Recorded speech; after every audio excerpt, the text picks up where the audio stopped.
자, 오늘은 3월 모의고사를 분석하는 시간을 갖도록 하겠습니다.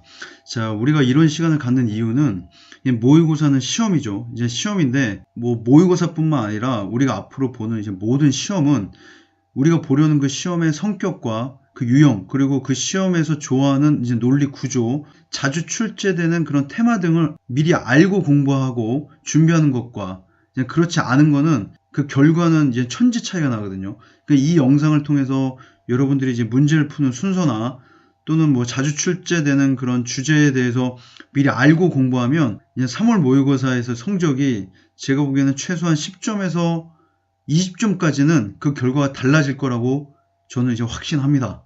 따라서 이 영상을 잘 보시고 잘 준비하신다면 지금 기간이 얼마 남지 않았지만 3월 모의고사에서 여러분들이 갖고 있는 실력을 충분히 발휘할 수 있고 그 실력보다 조금 더 좋은 점수도 받을 수 있을 거라는 것을 믿고 잘 들어보시기 바라겠습니다. 우선 모의고사는 2점짜리랑 3점짜리, 이제 4점짜리로 구성되어 있죠. 자, 2점짜리는 이제 3문항이 있고, 그래서 이제 배점은 6점. 자, 3점짜리는 14문항이 있어서 이제 42점입니다. 그래서 여기까지는 여러분들께서 반드시 얻어야 되는 점수들입니다. 자, 그 다음에 이제 4점은 총 13문항이 있거든요. 그냥 52점을 차지하고 있죠. 자, 그런데 이 13문항인데, 이 13문항이 다 같은 13문항이 아닙니다. 이 중에서 4문항은 약 4점이라고 했어요. 그러니까 약한 4점. 이게 3점에 가까운 4점이고, 강 4점. 이 강 4점은 상당히 어려운 문제죠. 3월 모의고사 같은 경우에는 조금 어렵게 출제되고, 여러분들께서 준비도 약간 덜 된 상태고, 강 4점을 다 틀린다 하더라도, 자, 16점이 깎이죠. 16점이 깎이면 이제 84점을 얻게 됩니다. 누적 점수는 84점인데, 우리가 작년과 재작년 1등급 컷을 보면 얘는 82점, 85점입니다. 그러니까 요 강 4점, 어려운 4점을 다 틀린다 하더라도 1등급 컷에는 여러분들께서 근접할 수 있다는 얘기죠. 자, 그렇기 때문에 우리가 이제 승부를 봐야 되는 부분은 어디냐면 요 중간 4점입니다. 중간 4점. 약 4점은 여기까지는 64점까지는 여러분들께서 수학을 포기하지 않으셨다면 반드시 받아야 되는 점수고, 나머지 요 20점에서 여러분들께서 얼마나 맞히느냐에 따라서 이제 1등급이 되느냐, 2등급이 되느냐, 또는 그냥 3등급에 머무느냐, 그게 결정된다고 생각하시면 됩니다. 그러니까 약 4점까지는 64점이죠. 64점이면, 자, 작년, 재작년을 보면 3등급 컷이 55점이었습니다. 그러니까는 3등급 컷보다 약 10점 가까이 높은 점수입니다. 여기까지는 반드시 받으셔야 되고, 1, 2등급을 목표로 한다. 그러면 요 4점까지를도 반드시 에너지를 쏟고, 여기에서 좋아하는 논리 구조와 테마를 여러분들께서는 공부를 하셔야 되죠. 자, 이제는 문항을 분석해 보면, 자, 1번부터 여기 13번까지는 2번, 3번으로 구성되어 있죠.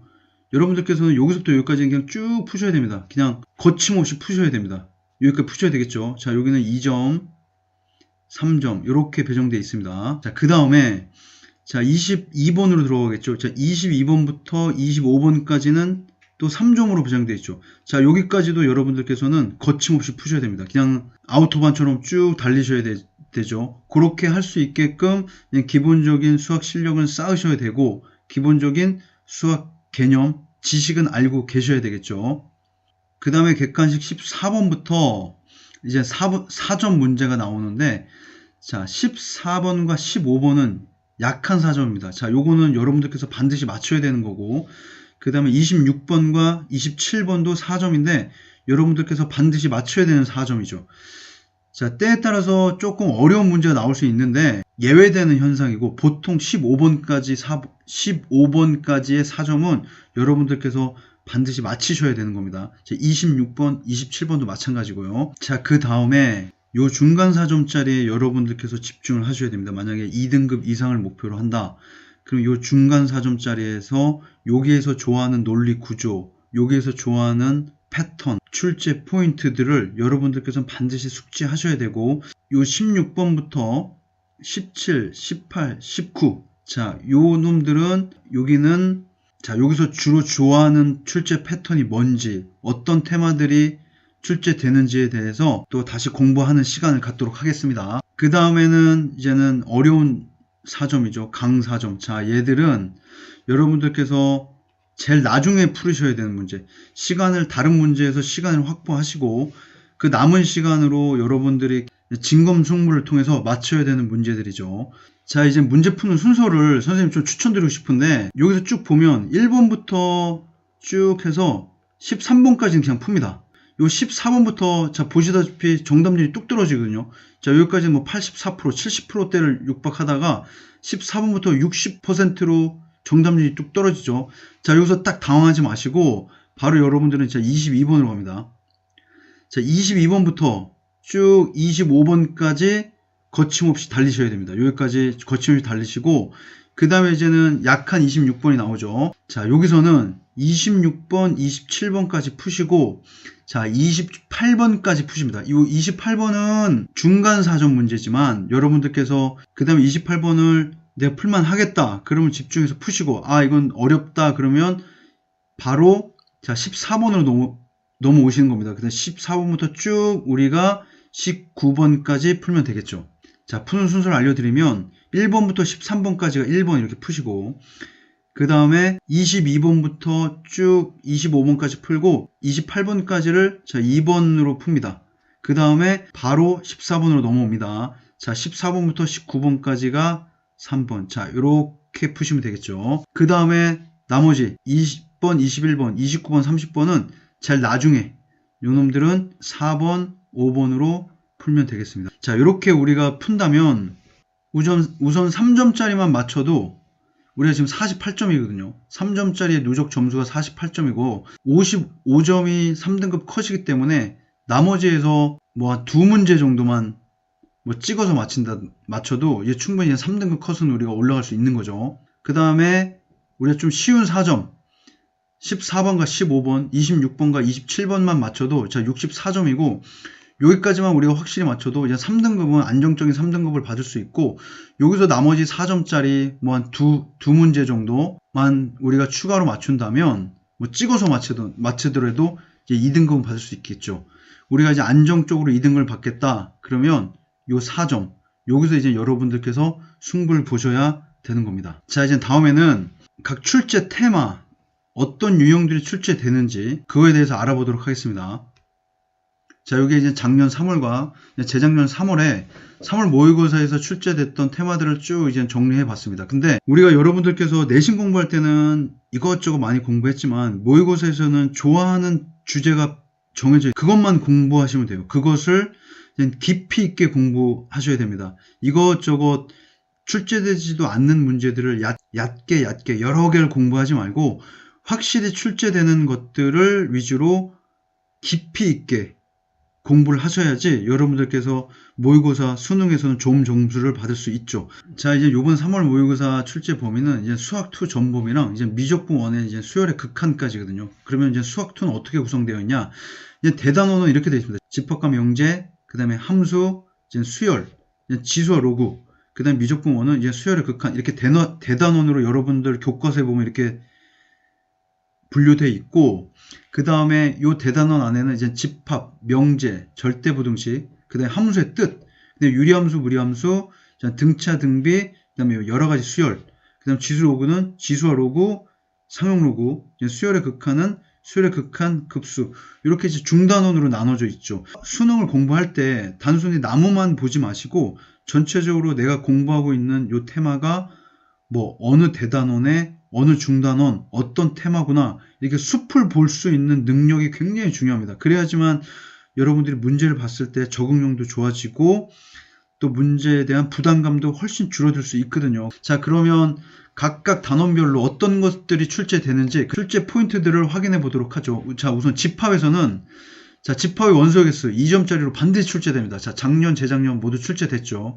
그 다음에 집합의 연산 보통 뭐가 나오냐? 자, 차집합이 나옵니다. 차집합. 자, 여기서는 나오지 않았죠. 근데 유한집합의 원소의 개수. 자, 이것도 어렵지 않죠. 얘는 실생활 문제로 작년, 재작년 모두 출제됐고. 자, 이제 명제에서는 뭐가 포함되냐면, 자, 진리집합의 포함관계. 자, 똑같은 문제입니다. 얘도 이제 진리집합의 포함관계고 포함관계인데, 그 중에서 이제 필요충분 조건을 이용한 진리집합의 포함관계 문제가 출제되는 거죠. 이 이론도 그렇게 어려운 건 아니죠. 이제는 우리가 조건 명제에서 가정 조건의 진리집합과 결론 조건의 진리집합이 참이되기 위해서는 가정의 진리집합이 결론의 진리집합에 포함된다는 사실. 자, 이것도 이제는 개념 강의를 통해서 다시 한번 설명하도록 하겠습니다. 자, 그 다음에 작년 같은 경우에는 이제 절대부등식 문제가 출제되네요. 이제 2차 부등식에 절대부등식이 출제됐는데, 자, 이건 이제 수능에서는 출제되지 않습니다. 이건 3월 모의고사에 있기 때문에 이제 출제된 거죠. 3월 모의고사는 시험 범위가 작기 때문에 구석구석에서 이제 문제가 나올 거고, 이제 수능 같은 경우에는 출제 범위가 넓죠. 이제 미적 원도 다 들어가고 확률 통계도 포함되기 때문에 대단원별로 핵심적인 개념들만 나오게 돼 있습니다. 그렇기 때문에 이런 자질구레한 문제들은 나오지 않죠. 자, 그 다음에 함수 단원에서는 이제 함수의 뜻과 유리함수 이 두 가지로 나눠지는데, 자, 합성함수에 대한 개념, 그 다음에 역함수의 정의와 성질 반드시 출제됩니다. 자, 여기도 이제 합성함수가 나왔죠. 얘는 이제 유리함수랑 통합되면서 이제 4점짜리로 출제된 거고, 자, 역함수의 정의와 성질, 얘는 재작년에는 3점짜리로, 작년에는 4점짜리로 출제됐습니다. 반드시 출제되는 내용이고, 자, 그 다음에, 자, 유리함수의 그래프, 무리함수의 그래프, 특히 뭐 평행이동, 점근선, 요거 반드시 나옵니다. 수능에서도 반드시 나와요. 유리함수의 그래프, 평행이동과 점근선. 자, 반드시 나오는 내용이고, 자, 유리함수의 그래프네요. 무리함수의 그래프. 자, 얘는 최대 최소랑 관련된 문제가 나왔네요. 자, 재작년 같은 경우에는 역함수랑 이제 무리함수를 통합해서 이제 4점짜리로 나왔는데, 자, 나오는 테마는 뻔합니다. 똑같은 테마랑 똑같은 주제가 나와요. 여러분들이 뭐 시중 교재에서 또는 내신 대비할 때 유리함수 뭐 번분수도 배우고, 뭐 무리함수 같은 경우에 뭐 여러 가지 유리화도 배우고, 뭐 식 계산하는 것도 배웠는데, 자, 수능에서는 그런 거 절대로 나오지 않습니다. 모의고사에서는 딱 유리함수와 무리함수는 딱 그래프 관련 문제만 나온다는 사실을 아셔야 됩니다. 자, 이제 수열에서는, 자, 등비수열, 등차수열의 일반항. 자, 기본적인 것. 등비수열의 이웃한 항의 관계식. 자, 등비수열의 이웃한 항의 관계식 두 번째. 얘는 이제 등비중항. 얘는 이제 예전에 배웠던 이제 점화식 관련된 문제고, 자, 등비수열의 일반항, 등차수열의 일반항. 자, 나오는 패턴이 똑같습니다. 저 어렵지 않습니다. 쟤는 이제 4점짜리로 해서 작년에는 등차수열의 합이 나오고, 이제 직선의 방정식, 이제 그래프를 이용한 통합 문제가 나왔었거든요. 이렇게 하나가 통합되면서 이제 4점짜리로 나오는 겁니다. 얘는 이제 28번 문제입니다. 28번. 이게 조금 이제 변별을 가르는 4점짜리 문제죠. 자, 여러 가지 수열에서는, 자, 수열의 합, 자, 상쇄, 부분 분수로 바꿔서 삭삭삭 없어지는 거 여러분들 기억하시나요? 반드시 출제되는 테마입니다. 자, 재작년에 나왔죠. 얘는 이제 상쇄가 나왔는데 얘는 4점짜리로 나왔네요. 그 다음에, 자, 수열의 귀납적 정의 4점짜리로 나왔고, 재작년에는 3점짜리로 나왔죠. 수열의 귀납적 정의라는 테마도 문제 푸는 패턴이 있습니다. 대입하고 나열하고 규칙 찾으면 되는 겁니다. 여러분들께서 그런 마인드로 풀면 수열의 귀납적 정의도 충분히 정복할 수 있고요. 자, 요거는 수열의 합이라고 해서 이제 4점짜리로 나왔네요. 요것도 뭐 그렇게 어려운 문제는 아니고 이제 시그마 관련 문제니까, 자, 충분히 풀 수 있을 겁니다. 자, 다음에 지수와 로그에서는 100% 연산밖에 나오지 않습니다. 지수 법칙과 로그의 성질들을 이용한 연산 법칙. 자, 그거밖에 출제되지 않습니다. 지수 연산, 뭐 2점짜리 나왔죠. 이건 뭐 주는 문제고, 저 3점짜리도 크게 다루지 않아요. 여러분들께서, 자, 지수의 확장에서 배웠던 실수까지 지수가 확장됐죠. 그걸 가지고 지수 법칙을 얼만큼 잘 적용하느냐. 자, 지수의 연산에다가 이제 2차 방정식의 근과 계수근거가 포함돼서 이제 4점짜리로 출제됐고요. 자, 로그의 밑변환. 자, 밑변환도 뭐 로그의 성질 중에, 계산 중에 하나입니다. 로그의 성질을 이용한 상용 로그 값고, 뭐 상용 로그 표가 나와서 작년 같은 경우에 정답률이 낮긴 낮았는데, 그런데 그렇게 뭐 여러분들이 낯설어서 조금 어려워했지만 그렇게 어려운 문제 아니고요. 작년에도 지수의 연산, 자, 2점짜리 출제됐었죠. 그다음 3점, 로그 연산. 자, 지수 연산. 이것도 뭐 함수값을 이용한 지수 연산입니다. 자, 이 지수 로그에서는 절대 어려운 문제 출제되지 않습니다. 반드시 맞춰야 되는 4점이에요. 자, 14번이죠. 반드시 맞춰야 되는 4점. 3점짜리나 마찬가지. 자, 얘도 마찬가지죠. 4점짜리가 출제됐지만 반드시 맞춰야 되는 4점짜리입니다. 자, 마지막에 수열의 극한은, 수열의 극한 계산. 자, 이거는 2점짜리로 반드시 나오고, 자, 수열의 극한의 성질. 어떤 두 수열이 수렴하면 그 두 수열을 더하고 빼고 곱하고 나눠도 그 결과값도 수렴한다라는 게 수열의 극한의 성질인데, 자, 그걸 이용한 문제가 나오죠. 자, 그 다음에 수열의 극한 그래프 활용 문제. 이것도 반드시 출제되는 테마입니다. 요때는 14번 문제로 출제됐고, 얘는 18번 문제로 출제됐네요.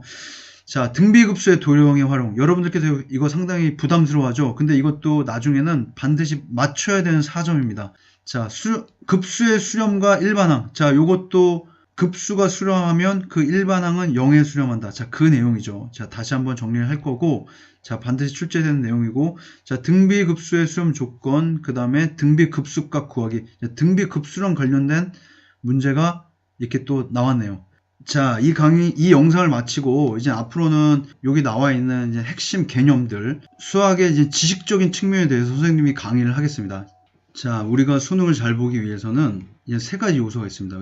교과서에서는 자, 지식과 개념을 익히셔야 되는 거고, 기출을 통해서는 수능의 경향과 핵심 주제를 아셔야 되고, 기본적인 실력은 여러분들께서 논리적 사고력이 필요한 겁니다. 자, 이제 교과서 지식 개념과 그 다음에 경향과 출제까지는 제가 여러분들께 이 영상을 통해서는 도와드릴 수 있고요. 요거에 따라서 여러분들께서 1, 2등급이 결정된다고 생각하시면 됩니다. 곰곰이 깊이 있게 몰입하고 그 문제를 정답을 보지 않고 아주 깊이 있게 빠져들고 몰입했을 때만 이 논리적 사고력이 키워진다는 사실을 여러분들께서 반드시 명심하시고, 여기까지는 이 영상을 통해서 도움은 드릴 수 있을 것 같습니다. 하지만 여기는 자, 여러분들의 몫입니다. 자, 열심히 화이팅!